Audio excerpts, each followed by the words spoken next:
வணக்கம். இந்த பதிவு எஸ்ஜிடி நியமன தேர்வு, அதாவது டெட்டு ஆசிரியர் தகுதி தேர்வு முடிச்சுட்டு எஸ்ஜிடி எக்ஸாமுக்கு எழுத போகிறீங்க அப்படின்னா இந்த பதிவை பாருங்கள். நீங்கள் யூஜிடிஆர்பியில் எந்த மேஜர் இருந்தாலும் உங்களுக்கான மேஜர் சோஷியலாக இருக்குது அப்படிங்கும்போது இந்த பதிவு பயனுள்ளதாக இருக்கும். நீங்கள் எஸ்ஜிடிக்கு படிக்கிறீங்க அப்படின்னா 1 to 12 வரைக்கும் கண்டிப்பாக படிக்கணும். 1 to 12 சயின்ஸ் என்ன டாப்பிக்குங்கிறதையும் நான் எஸ்ஜிடி சயின்ஸுங்கிற பிளேலிஸ்ட்டில் போட்டிருக்கேன். அதே மாதிரி சோஷியலையும் வரலாறும் குடிமையல் பாலிட்டியும் போட்டாச்சு. அதுவும் இந்த பதிவில் இருக்குது, கீழே இருக்க பதிவில் இருக்குது. போய் பார்த்து படிங்க, எழுதி படிங்க. நிறைய பேர் கேட்டிருந்தீங்க டாபிக் வைஸ் எப்படி படிக்கிறது, சிலபஸ் எப்படின்னு கேட்டிருந்தீங்க.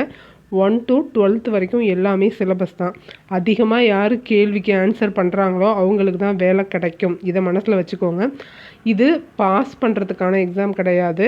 90 மார்க் பாஸ்ன்னு சொல்லியிருப்பாங்க. ஆனால் ஃபஸ்ட்டில் யார் இருக்காங்களோ அவங்களுக்கு தான் வேலை. இன்னொரு 1000 வேக்கண்ட் அதிகமாக இருந்தால் கூட உங்களால் உள்ளே போயிட முடியும். ஒரு 4000 வேக்கண்ட் இருந்தால் கூட நம்மளால் உள்ளே போயிருக்க முடியும் அப்படின்னு நிறையா பேர் யோசித்து ரொம்ப கஷ்டப்பட்டு வேலை கிடைக்காம இருக்கிறவங்க நிறைய பேர்.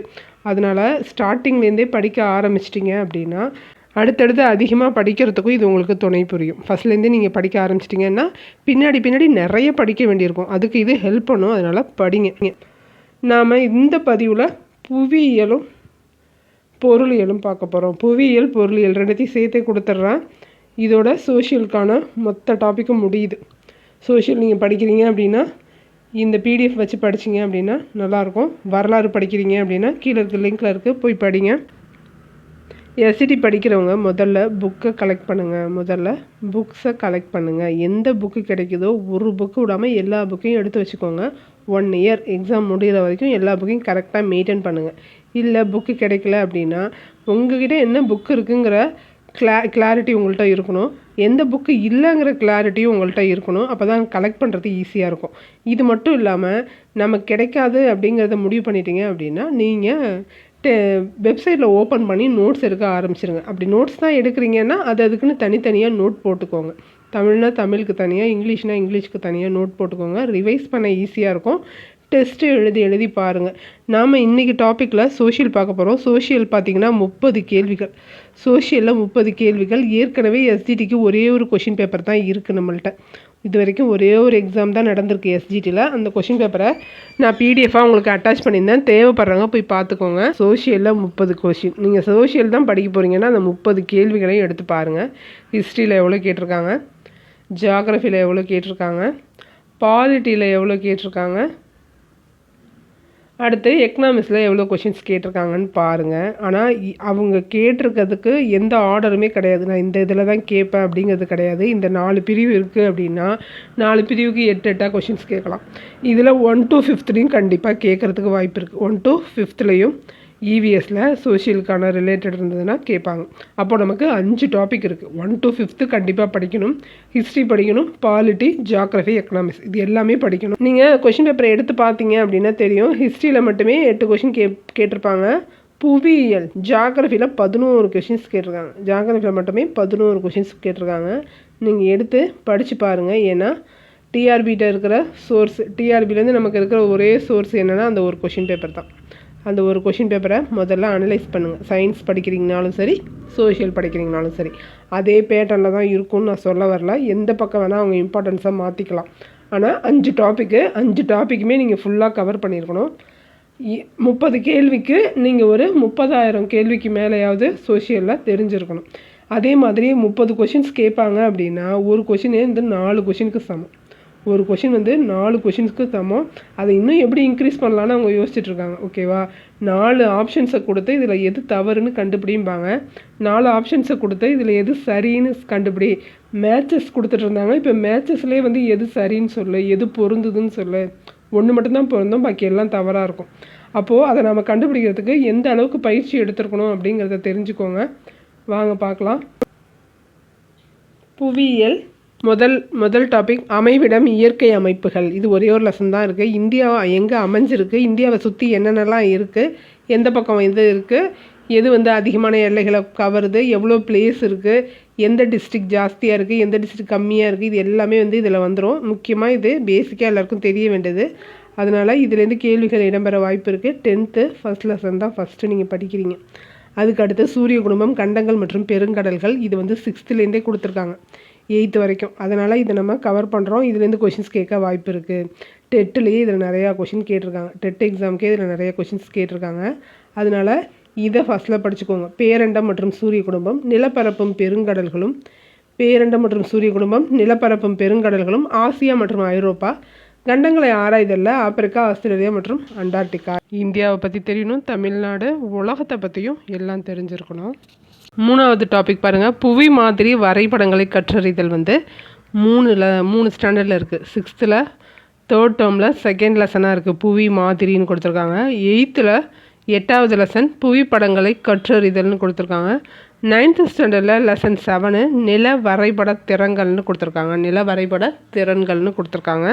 ஒவ்வொரு வரைபடம் இந்த கலரில் இருந்தால் இது இந்த இடத்த குறிக்குது, மஞ்சள் கலரில் இருந்தால் சமவெளியை குறிக்குது. அந்த மாதிரி நான் கரெக்டாக சொல்கிறேன்னு தெரியல, அந்த கலர்லாம் கொடுத்துருப்பாங்க.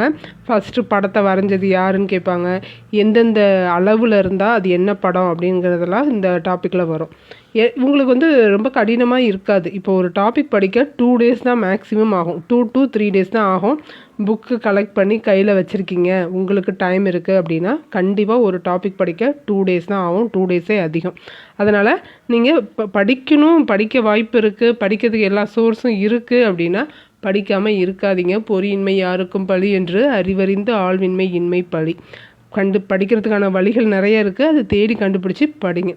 அடுத்து 4வது டாபிக் பாருங்கள்.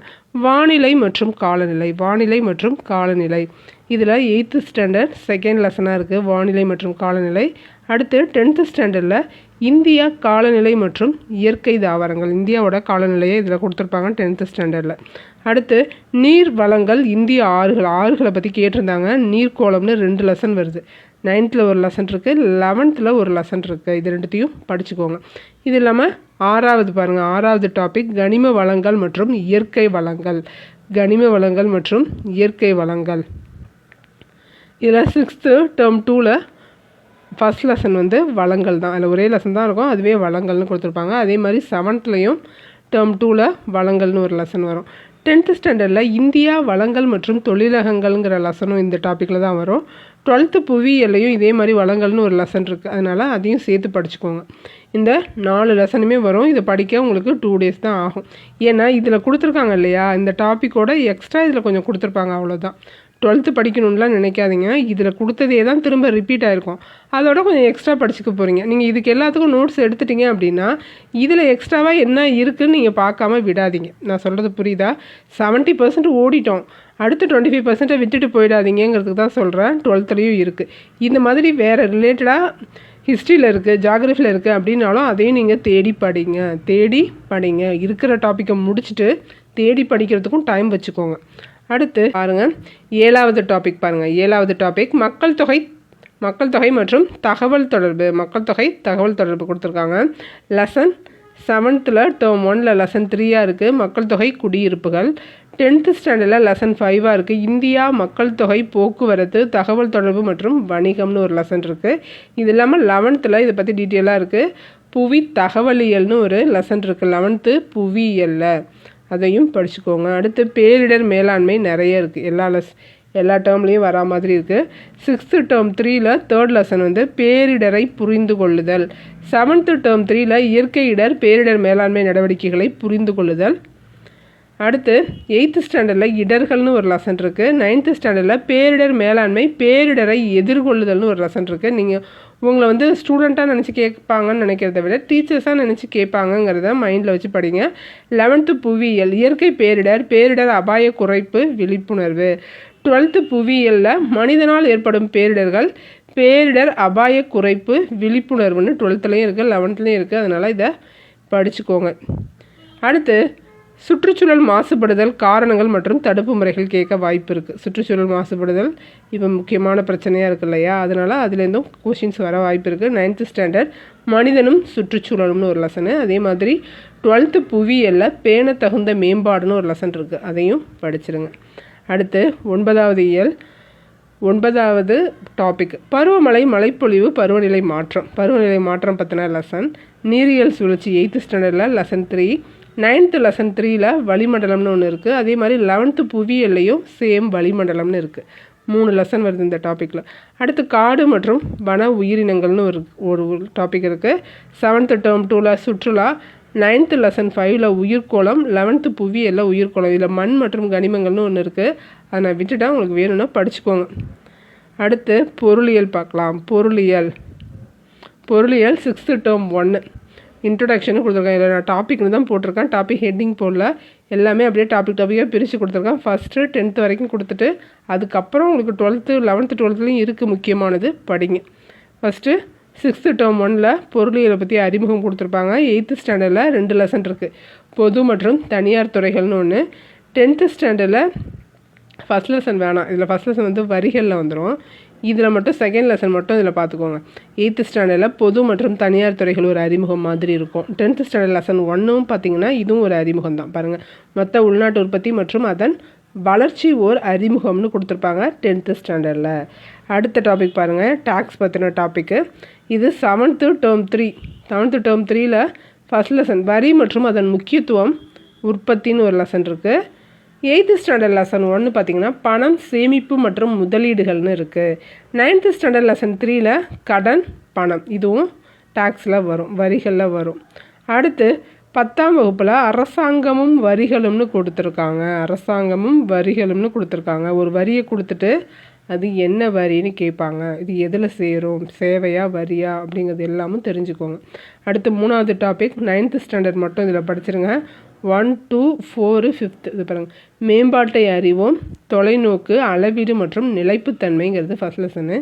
இந்தியா மற்றும் தமிழ்நாட்டில் வேலைவாய்ப்பு, தமிழகத்தில் வேளாண்மை, இடம்பெயர்தல், தமிழ்நாட்டை சுற்றி இருக்கும் இந்த எல்லாமே இந்த டாப்பிக்கு 9th மட்டுமே கொடுத்துருக்காங்க. இதை ஒரு தனி யூனிட்டாக படிச்சிருங்க. அடுத்து 4வது டாபிக் பாருங்கள். டாபிக் 4 என்ன கொடுத்துருக்காங்கன்னா 10th லெசன் 2, 3, 5 தான் கொடுத்துருக்கோம். உலகமயமாதல் மற்றும் வர்த்தகம், உணவு பாதுகாப்பு மற்றும் ஊட்டச்சத்து, தமிழ்நாட்டில் தொழில்துறை தொகுப்புகள். டாபிக் 5 பாருங்கள்.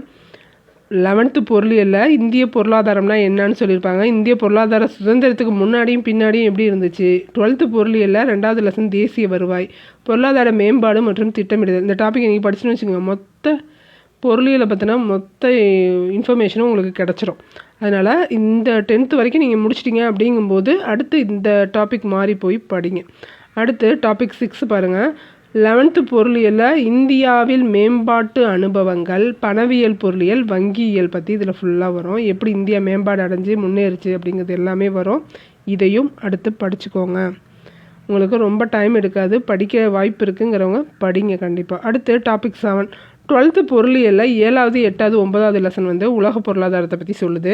பன்னாட்டு பொருளியல், பன்னாட்டு பொருளாதார அமைப்புகள், நிதி பொருளியலை பற்றி சொல்லுது. 12th பொருளியலில் 7, 8, 9வது லெசன். அதே மாதிரி டாபிக் 8 பாருங்கள். 11th பொருளியலில் ஊரக பொருளாதாரத்தை பற்றியும் தமிழ்நாட்டு பொருளாதாரத்தை பற்றியும் இந்த 2 லெசன் சொல்லுது. முக்கியமானது படிச்சுக்கோங்க. புவியியலும் பொருளியலும் கொடுத்தாச்சு, நீங்கள் படிக்கிறவங்க படிங்க. நிறைய பேர் படிச்சுட்ருக்காங்க அப்படிங்கிறத ஞாபகத்தில் வச்சுக்கோங்க. நீங்கள் வீட்டில் தனியாக புக்கை வச்சு உட்காந்து படிக்கிறீங்கன்னு மட்டும் நினைக்காதீங்க. உங்களை மாதிரியே உங்களை விட நிறைய எஃபர்ட் போட்டு நிறையா பேர் உங்கள் பக்கத்தில் உட்காந்து படிச்சுட்ருக்க மாதிரி மைண்டில் வைங்க. அப்போ தான் நீங்கள் இன்னும் அதிகமாக படிக்க முடியும், டயர்டாக மாட்டீங்க. உங்களுக்கு சுற்றி இருக்கிற ப்ராப்ளத்தை யோசிச்சுட்டு இருக்காதீங்க. படிக்கிறத நிறைய இன்க்ரீஸ் பண்ணிக்கோங்க. நிறைய படிக்க வேண்டியிருக்கும். அதனால் இப்போலேருந்தே இன்க்ரீஸ் பண்ணிங்க அப்படின்னா மேக்ஸ் இங்கிலீஷ்லாம் படிக்கும்போது மெமரி பவர் ஜாஸ்தியாகும். படிச்சுட்டே இருந்தீங்க. முக்கியமான டாபிக் எல்லாமே இதில் வந்துருச்சு. பாறை, மண் மற்றும் கனிமங்கள்னு ஒரு லெசன் இருக்கும், அது வேணாலும் படிச்சுக்கோங்க. அது வந்து முக்கியமாக இல்லையோ அப்படின்னு தோணுச்சு, அதனால் விட்டுட்டேன். பாக்கி எல்லாமே கவர் ஆகிட்ருக்கோம். இருந்தாலும் இந்த லெசன் உங்களுக்கு மிஸ் ஆகிருக்கு அப்படின்னு தோணுச்சுன்னா சொல்லுங்கள், இது படிக்கலாமே அப்படின்னு. படிக்கிறது தானே, சேர்த்து படிச்சிடலாம், ஒன்றும் தப்பு இல்லை. அடுத்து உங்களுக்கு வேறு ஏதாவது இம்பார்ட்டன்ட் இருந்தால் இந்த பிடிஎஃப்பில் சொல்லுங்கள், சேர்த்துடலாம். நான் சோஷியல் போடும்போது சோஷியல் ஒவ்வொரு டாப்பிக்காக போட ஆரம்பிப்பேன். ஃபஸ்ட்டு டாபிக் போடும்போது உங்களுக்கு இந்த பிடிஎஃப்பை தரேன். அது வரைக்கும் படிக்கிறவங்க எழுதி படிங்க. நன்றி, வணக்கம்.